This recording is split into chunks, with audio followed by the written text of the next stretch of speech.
சற்று ஓய்விடுங்கள்.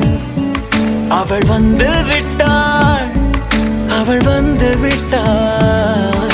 ஹே ஐ என்றால் அது அழகு என்றால் அந்த ஐகளின் ஐ அவள் தானா?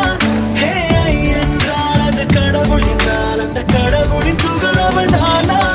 ஐயோ என திகைக்கும் ஐ என வியக்கும் ஐகளுக்கெல்லாம் விடுமுறையை அவள் தந்து விட்டாள், அவள் வந்து விட்டாள்.